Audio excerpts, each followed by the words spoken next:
Bonjour à tous, aujourd'hui on va se retrouver pour une petite vidéo de la prison de Bordeaux. C'est parti. Un petit documentaire sympathique.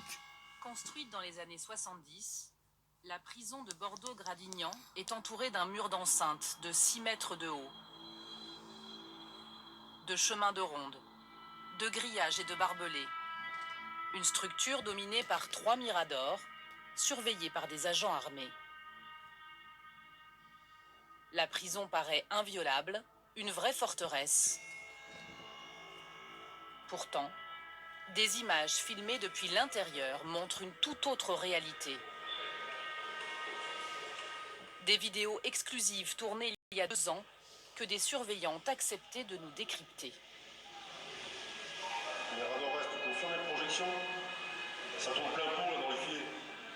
La principale porte d'entrée de la drogue et des téléphones, la voici.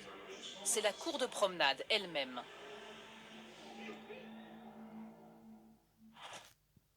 Si vous avez toujours été sensible aux autres, que l'empathie et la bienveillance vous caractérisent, que vous souhaitez... Je tiens quand même à dire que maintenant les projectiles se font plus trop par des autres bonhommes, mais par les drones maintenant.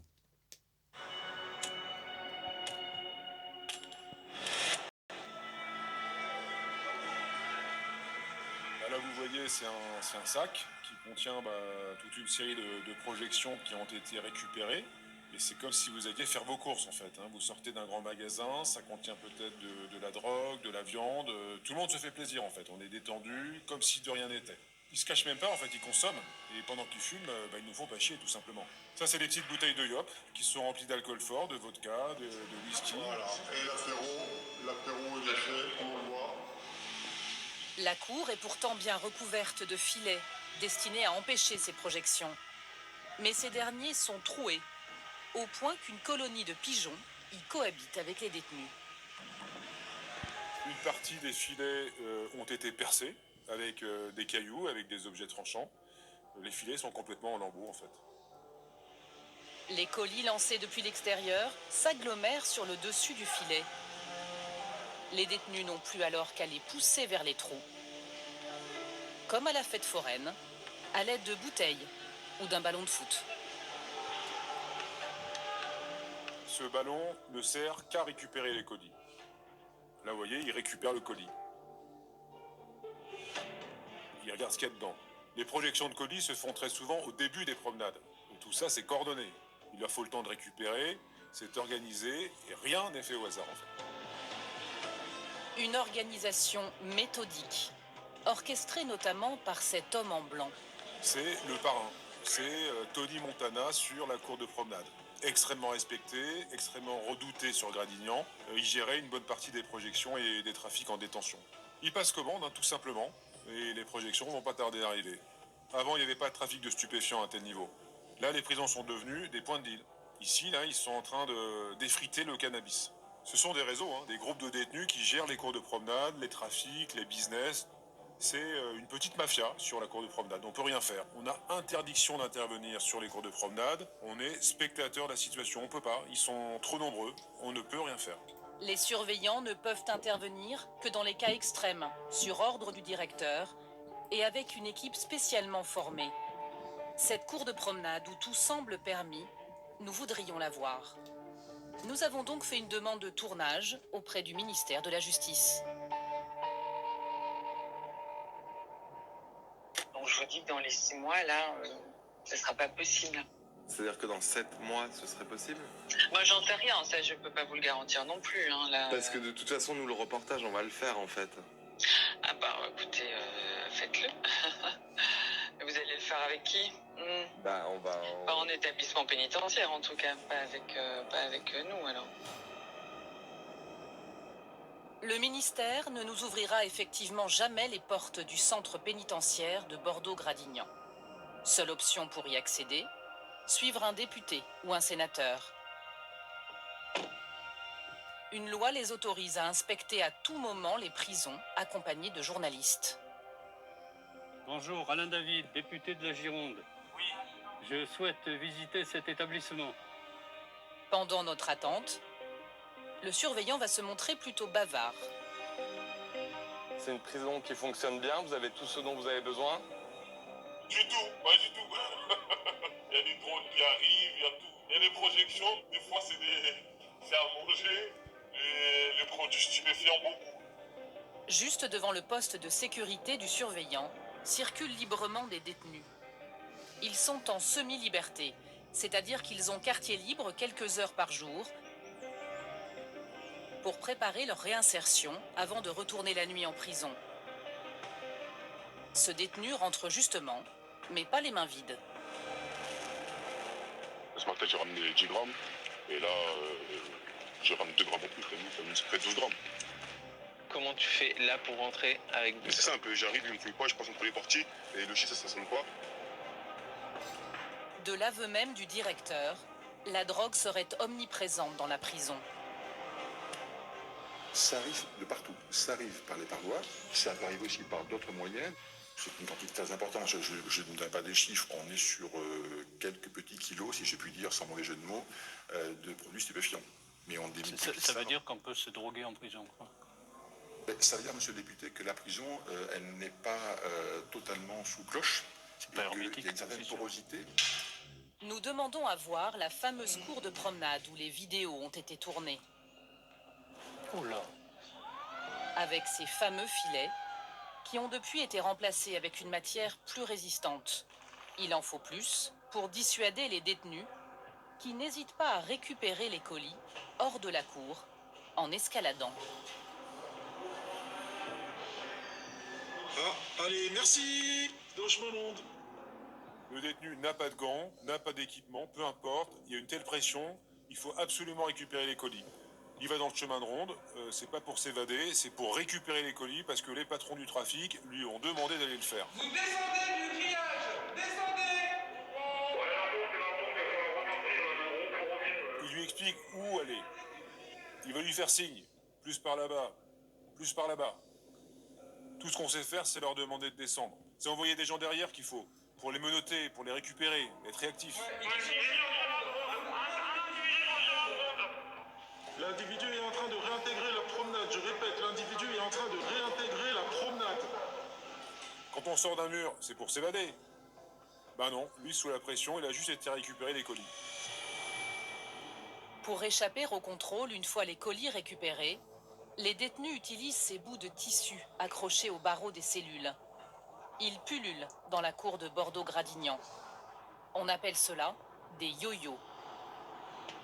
Ça permet de remonter directement la marchandise dans les cellules sans passer par la fouille qui risque d'y avoir au niveau du retour de promenade.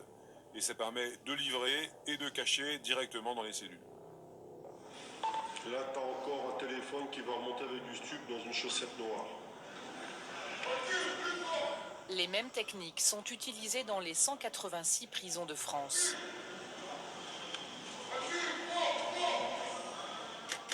Plusieurs détenus, actuellement incarcérés à Bordeaux et ailleurs, ont accepté de nous raconter l'organisation de ce trafic depuis leur cellule. Pendant des mois, nous avons échangé avec eux en visioconférence.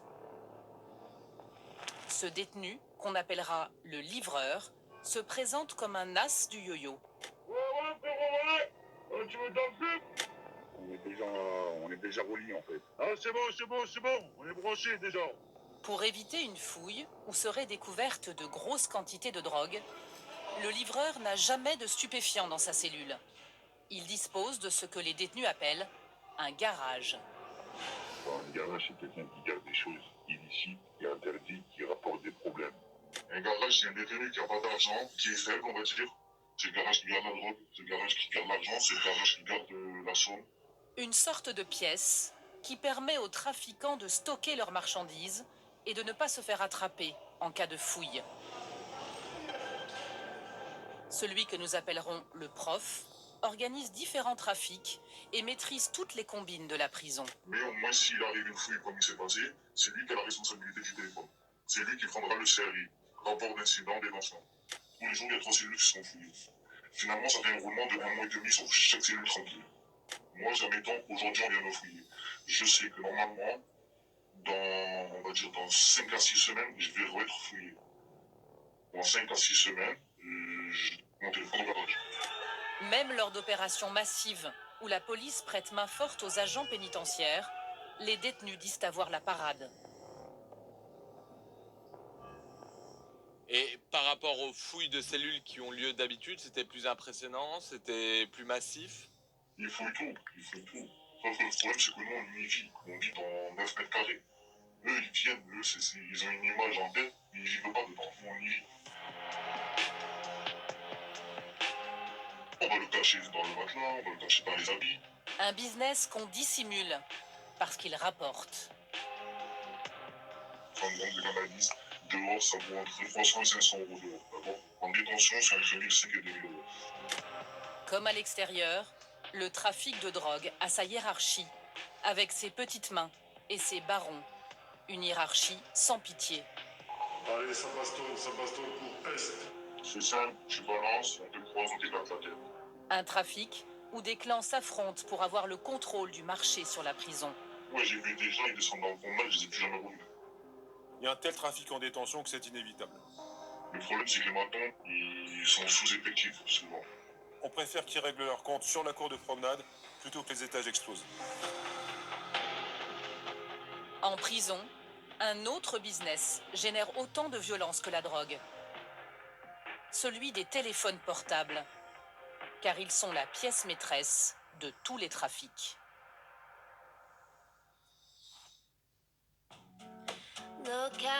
Depuis 50 ans, on en a fait du chemin ensemble. Vous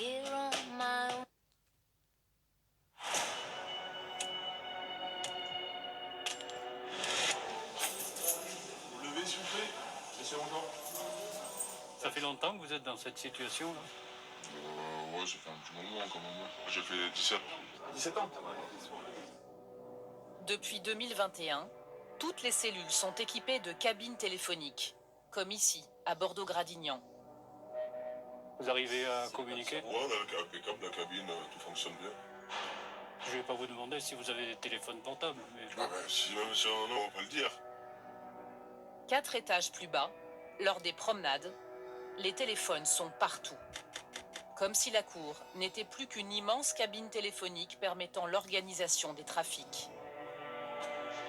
Comment tous ces téléphones se retrouvent-ils ici? La prison est pourtant dotée de portiques de sécurité et de scanners à rayons X. Et ça permet de détecter quoi, ça? Là, vous passez votre affaire, votre bagagiste, vos linges, et ça détecte tout ce qui n'a pas à être contenu dans un sac de linge, dans un sac. Un téléphone, ça détecte obligatoirement un téléphone, des substances interdites. Il y a une coloration des produits qui fait que l'on sait que c'est le cannabis et la cocaïne. Ouais. Quand vous prenez l'avion, vous passez sur une portique. Oui. Donc, si vous venez, vous ressortez. Oui. Mais c'est pareil, c'est un Mais portique. Donc personne ne peut passer des téléphones par ici. Évidemment. Évidemment.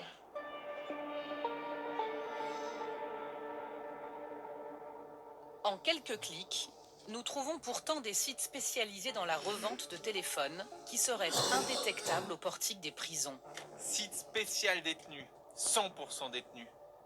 Retrouvez les accessoires indispensables à votre détention. Pour faire sa pub, l'un d'eux s'appuie même sur des vidéos faites par des détenus. Commande reçue. Carré, frérot. Melrose S9X, il rentre direct, sur l'antenne en pouce. Particularité, pour ne pas sonner au portique, en plus d'être tout petits, ces téléphones contiennent très peu de métal. Merci à tous pour votre confiance. Millième commande. Un business qui rapporte. Produits en Chine selon les modèles, ils sont revendus entre 29 et 159 euros. L'un des sites propose des remises en main propre, directement du vendeur au client. Cette boutique en ligne serait gérée par un ancien détenu. Il nous a donné rendez-vous en grande banlieue parisienne, au pied de cet immeuble. Ah, c'est là-bas. Bah tenez, hein, lui il m'a dit ça, j'ai pas de clé USB par contre. Comment on est sûr qu'il passe pas au portique? Franchement, je sais pas. Vous voulez que je l'appelle S'il y a moyen. Ouais, je suis avec eux, ils ont quelques questions à te poser, tu veux bien y répondre? Bonjour, ça va? Comment on est sûr qu'il passe pas au portique? Moi je vous dis, c'est un téléphone qui sonne pas au portique, il faut qu'il soit déchargé complètement. Tout le téléphone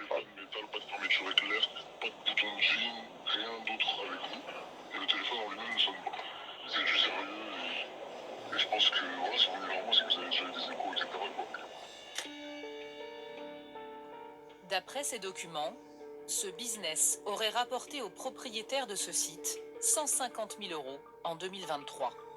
Dans la séquence précédente, vous avez vu qu'on a acheté des mini-téléphones qui sont indétectables, soi-disant au détecteur, au portail de sécurité qui est à l'intérieur des prisons. Ils sont vendus comme tels.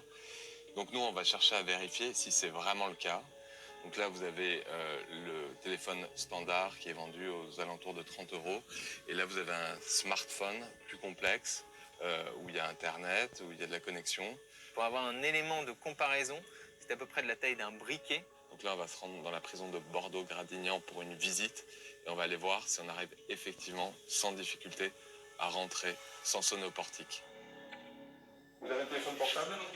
Après le passage au rayon X, le directeur conserve nos portables classiques. En revanche, nos 2 mini-téléphones dissimulés sur nous ne sonnent pas. Ça, c'est un téléphone qui passe à travers les portiques. Pour vérifier que le réseau fonctionne bien, nous nous isolons. Donc là, on a un téléphone. 2 téléphones. Tu vas faire un numéro. Aucun problème pour capter à l'intérieur de la prison.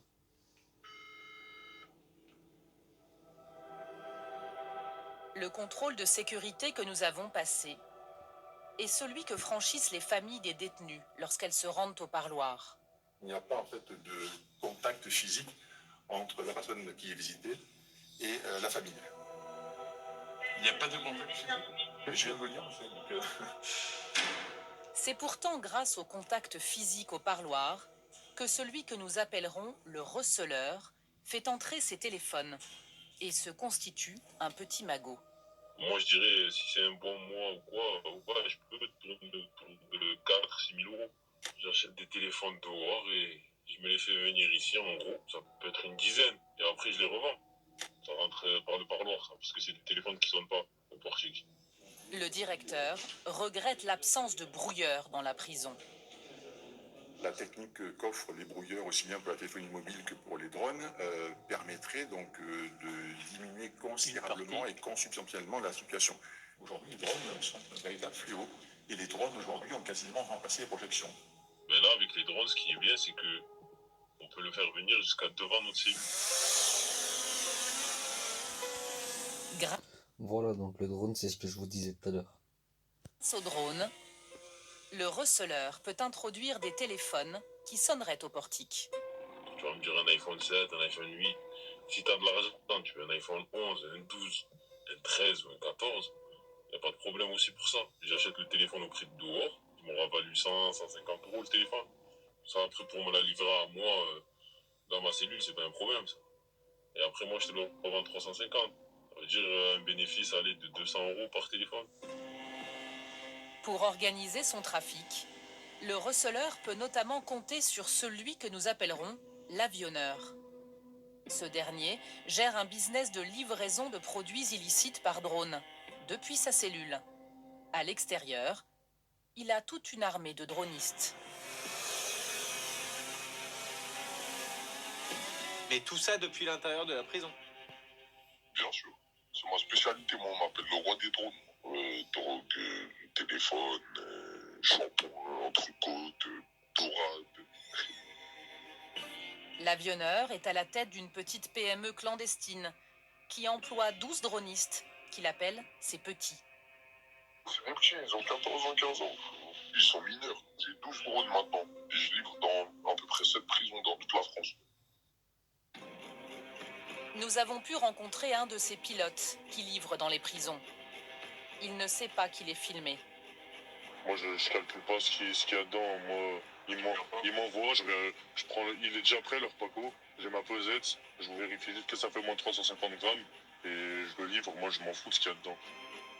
En plus de livrer, il vend des drones trafiqués et porteurs, c'est-à-dire capables de voler dans des zones interdites de vol, comme les prisons, et équipés d'un système de largage.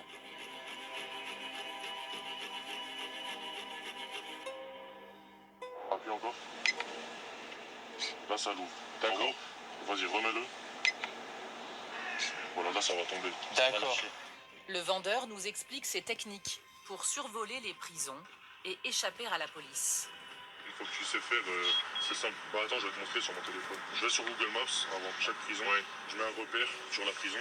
Une fois que j'ai fait ça, je vais mesurer une distance, 600 mètres, 500 mètres, et tu vois les cachettes que tu peux trouver. Vas-y, écarte-toi un peu et voir s'il arrive à te le déposer dans la main.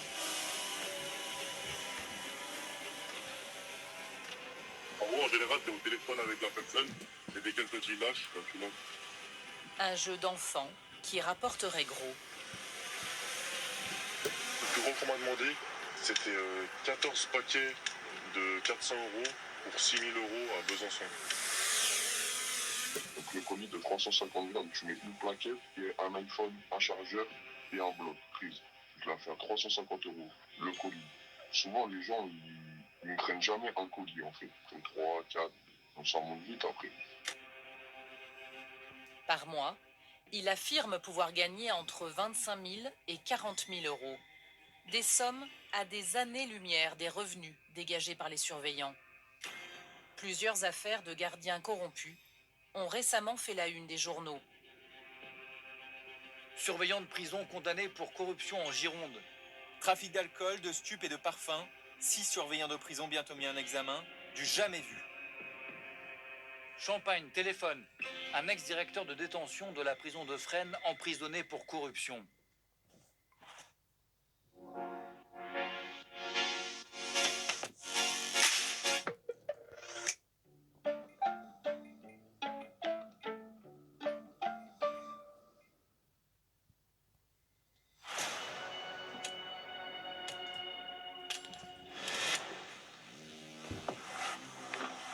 Avec un revenu moyen de 2 200 €, ils sont nombreux à reconnaître avoir été approchés par des trafiquants. Très clairement, c'est arrivé dans ma carrière à plusieurs reprises que les détenus me proposent de l'argent.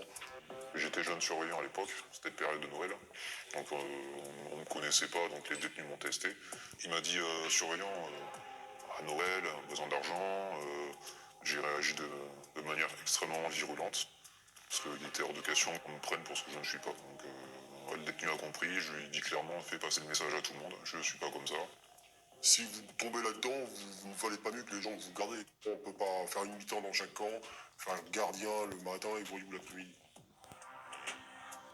Certains surveillants se montrent moins inflexibles. Les détenus savent jouer sur la corde sensible.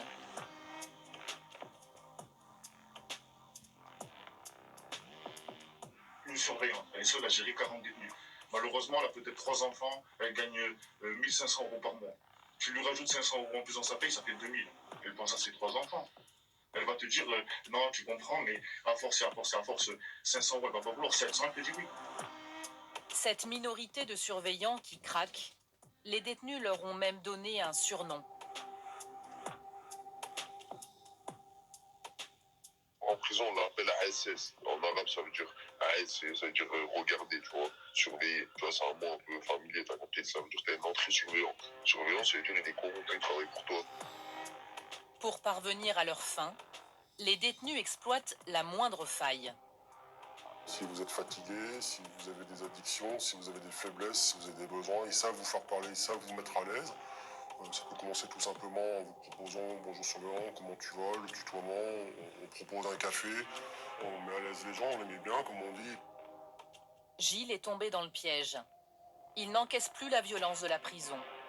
Pour surmonter son quotidien, avant d'aller travailler, il a trouvé un refuge, l'alcool et la drogue. Au téléphone, il nous explique comment il est tombé dans l'engrenage. Le petit déj, c'était café whisky. Et pendant que je buvais mes cafés whisky, c'était pétard. Et quand j'arrive à la prison, je suis complètement éclaté. Tout le monde le savait. Y compris les détenus, qui lui proposent de la drogue pas chère, voire gratuite. Il me dit, voilà, récupère ta conso, tranquille, tu vois. Soit il me fait un tarif, donc au final, je peux payer pratiquement pas cher ma conso. En échange, Gilles ferme les yeux sur leur business au sein de la prison. C'est ce qu'ils appellent corruption passive. Voilà, moi on me reproche d'avoir été laxiste. Gilles a depuis été révoqué. Certains agents sont allés encore plus loin, introduisant de grosses quantités de drogue comme à Beauvais ou Bordeaux. Comment l'ENAP, l'école nationale qui recrute les agents de l'administration pénitentiaire, repère-t-elle ces profils vulnérables, susceptibles de collaborer avec les trafiquants? Pour mieux comprendre, nous avons passé le concours, équipé d'une caméra cachée.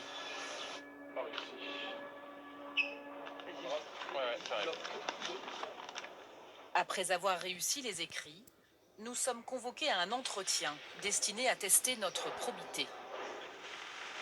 La couleur de la marge. C'est ça, c'est le travail. Voilà. Oui, vous en sortirez pour la peau, soyez rassurés. Bonjour. Je vous serre la main. Asseyez-vous, vous inquiétez pas. Face à moi, 3 agents de l'administration pénitentiaire, dont un directeur de prison. D'emblée, je suis mise en situation.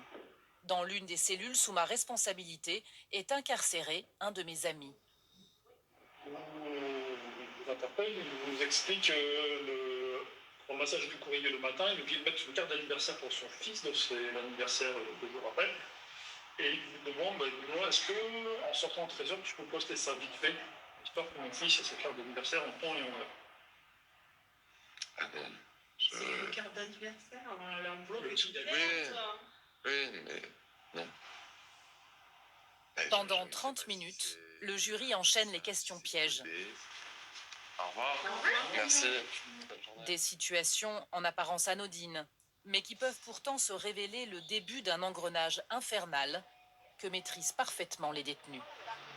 Elle ne veut pas collaborer. Demain, c'était balancé. Elle perd son travail.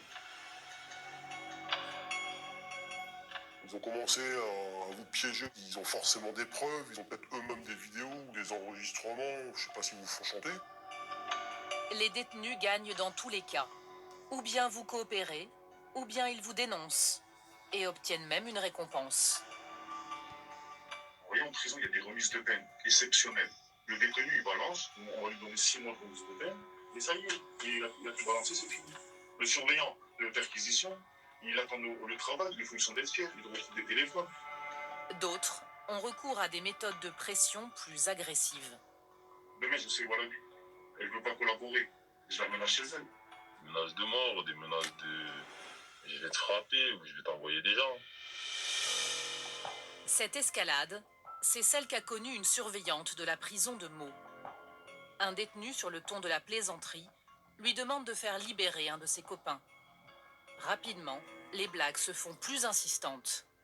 On quitte ensuite le huis clos pénitentiaire pour se retrouver à l'air libre. C'est que une personne était venue à sa rencontre, lui transmettant un téléphone pour lui dire voilà, tiens un téléphone, il y a un numéro qui va t'appeler, il faut que tu répondes. À l'autre bout du fil, quand le téléphone a fini par sonner, c'était le principal intéressé qui lui a fait à ce moment-là sa proposition pour le faire sortir. Jusqu'à aboutir à une proposition financière, et c'est là en réalité que le pacte corruptif se noue, c'est à partir du moment où on lui propose de l'argent en échange d'un service. 20 000 € payés cash.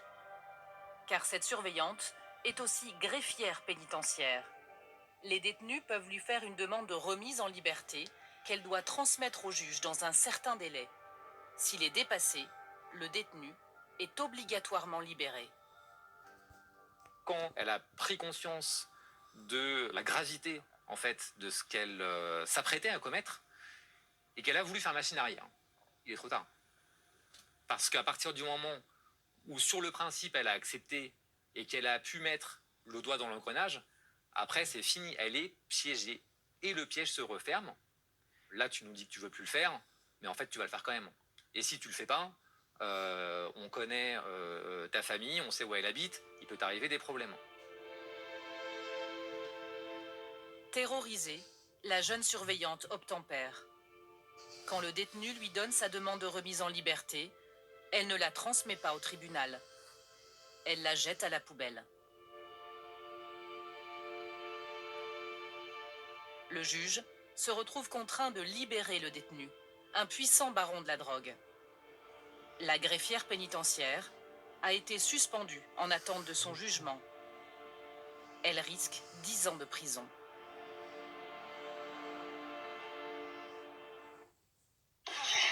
deuxième série, on s'arrête pas. Ça fait mal? Ça veut dire que tu viens en...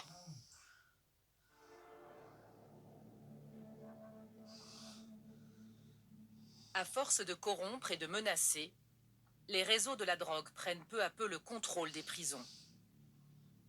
À quelques kilomètres de Marseille, la prison de Luynes. 2000 détenus, dont beaucoup ont fait de la cité phocéenne une narcoville. Le sénateur Stéphane Le Rudulier, bonjour madame, expert du narcotrafic, vient inspecter ce qui est devenu l'un des symboles de la guerre des gangs. donc là c'est... Bonjour. Sur les murs, des dessins de personnages du manga Dragon Ball Z, le signe de ralliement de la DZ Mafia, le plus puissant groupe de narcotrafiquants de Marseille. Généralement, ça, c'est pour se cacher du soleil. Des sacs aux serviettes de bain, chaque détail compte pour identifier ses membres. C'est que ces personnes détenues qu'on détecte du narcobanditisme, là, on va pouvoir cibler de manière beaucoup plus fréquente des fouilles. Voilà. Et là, on va avoir un œil aguerri sur ce qu'ils commandent. Ça peut nous donner une alerte et nous dire c'est pas normal. Dans ces couloirs, 20 détenus considérés comme les plus grandes têtes de réseaux criminels en France. Trafic de drogue, armes, ils continuent de diriger leurs affaires derrière les barreaux. Ah oui, c'est tout ce que vous saisissez à l'intérieur d'objets totalement illicites, Voilà, mensuel. drogue, Classé, drogue. de ce que je sens. Oui, c'est ça. Alors, 279 stupes, ça veut dire, c'est quoi? C'est du cannabis, c'est du... En partie, c'est du cannabis. Majoritairement. Voilà. Et là, vous voyez que... Je vois qu'il y a une bien sûr, explosion, exactement. 279, Vous voyez 436. l'explosion. Ce nouveau phénomène, il y a 20 ou 25 ans, n'avait pas cette ampleur. Enfin, on n'entendait pas des têtes de réseau, on ne parlait pas de narco-État. Un État dans lequel les narcotrafiquants vont jusqu'à commanditer des meurtres depuis leurs cellules. Marseille et la guerre des narcos qui a franchi un cap sanglant avec des tueurs à gages de 15-14 ans, un contrat à 50 000 €, un commanditaire en prison. Dans la nuit du 3 au 4 octobre dernier, le détenu de la cellule 911, surnommé le H, décroche son téléphone. À l'autre bout du fil, un jeune tueur à gages de 15 ans qu'il pilote à distance pour assassiner un rival. Mais l'opération échoue, car le jeune criminel, très nerveux, a tué le chauffeur VTC qui refusait de le conduire sur place. Depuis sa cellule, le commanditaire appelle alors la police pour dénoncer son homme de main. Au téléphone, il indique qu'il est incarcéré au quartier d'isolement de la prison de Luynes.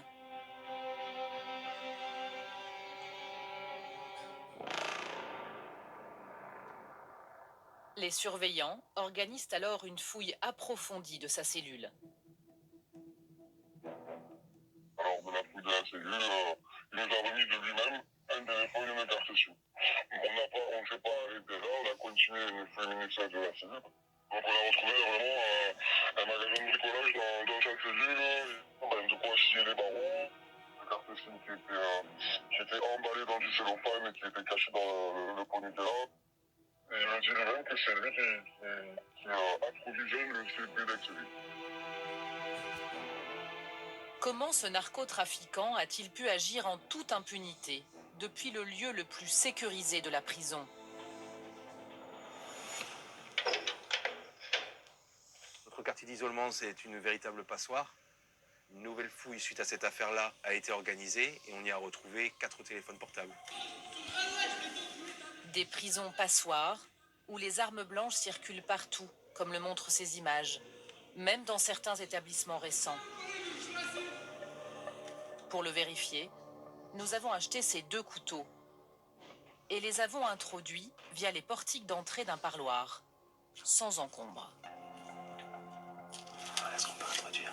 Un couteau de 15 cm. La lame est coupante. Et il n'a pas sonné en portique parce qu'il est entièrement en céramique. Des armes qui mettent en danger les surveillants à l'intérieur, mais aussi à l'extérieur de la prison. Donc on a eu pour une histoire de sandwich au parloir un collègue qui a eu des tirs de Kalachnikov devant chez lui sur sa voiture.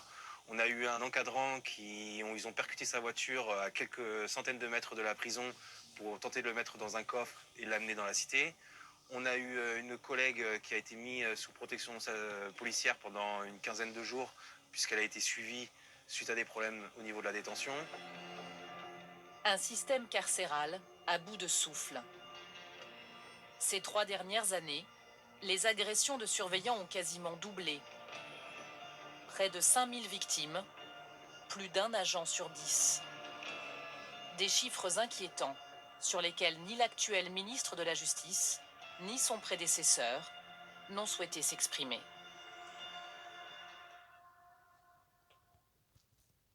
Toi aussi, tu peux passer ton code et sans payer 1 euro de ta poche. Avec Stitch, tu peux réviser ton code de la route quand tu veux et où tu veux. C'est super simple.